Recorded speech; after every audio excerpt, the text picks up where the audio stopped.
Hello guys. അപ്പോൾ നമുക്കിന്ന് service ചെയ്യാൻ കിട്ടിയേക്കുന്ന ഐഫോൺ 12 പ്രോ ആണ്. ഇത് കസ്റ്റമർ ബാറ്ററി മാറ്റാൻ വേണ്ടി കൊണ്ടുവന്നതാണ്. പക്ഷേ ഇതിലൊരു ടെക്നിക്കൽ ഫോൾട്ട് ഉണ്ട്. ടെക്നിക്കൽ ഫോൾട്ട് അല്ല, ടെക്നീഷ്യൻ്റെ ഫോൾട്ട്. അതായത് ഇതിന് മുന്നേ സർവീസ് ചെയ്തുള്ള ടെക്നീഷ്യൻ ഇത് രണ്ടാമത് പാക്ക് ചെയ്യുന്ന സമയത്ത് നമ്മൾ നോർമലി ഗം അതേപോലെ സ്റ്റിക്കറൊക്കെ വെക്കാറുണ്ട്. പക്ഷേ ഇതെന്താണ്, നമ്മുടെ T7000 ഗമ്മില്ല, അതിട്ടിട്ടാണ് പാക്ക് ചെയ്തേക്കുന്നത്. ഏത് രീതിയിൽ നോക്കിയിട്ടും ഫോൺ അയക്കാൻ പറ്റിയിട്ടില്ല. ഓൾറെഡി കസ്റ്റമർ ഒരു ഷോപ്പിൽ കൊടുത്തു, അവിടെ നിന്ന് അയക്കാൻ പറ്റാത്തതുകൊണ്ട് അവർ ഡയറക്റ്റ് നമ്മുടെ അടുത്തോട്ട് വിട്ടു. സോ നമ്മളിത് ഡിസ്പ്ലേ എല്ലാം ഓപ്പൺ ചെയ്തു, കാരണം നമ്മുടെ അടുത്ത് ലിക്വിഡും കാര്യങ്ങളൊക്കെ ഉണ്ട്. സോ അതുകൊണ്ട് എന്താ നമുക്കത് ഓപ്പൺ ചെയ്യാൻ പറ്റി.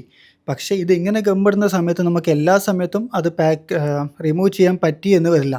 സോ അതുകൊണ്ട് നമ്മൾ നോർമലി കസ്റ്റമേഴ്സിൻ്റെ ഫോണിൽ സർവീസ് ചെയ്യുന്ന സമയത്ത് സർവീസ് ചെയ്യുമ്പോൾ അതിൻ്റെ മെത്തേഡിൽ മാത്രം ചെയ്യുക.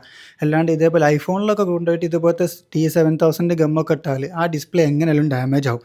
സോ ഈ ഒരു ഫോണിൽ നമ്മൾ ഡാമേജ് ആവാണ്ട് അയച്ചിട്ടുണ്ട്. പക്ഷേ നമുക്കെന്താണ്, എല്ലാ ടെക്നീഷ്യന്മാർക്കും എല്ലാവർക്കും അതേപോലെ ഗമ്മ് റിമൂവ് ചെയ്യാൻ പറ്റി എന്ന് വരില്ല. സോ അതുകൊണ്ട് നമ്മളെന്താണ്, നമ്മുടെ ഭാഗത്തുനിന്ന് മിസ്റ്റേക്ക് വരാണ്ട് നമ്മൾ ശ്രദ്ധിക്കുക.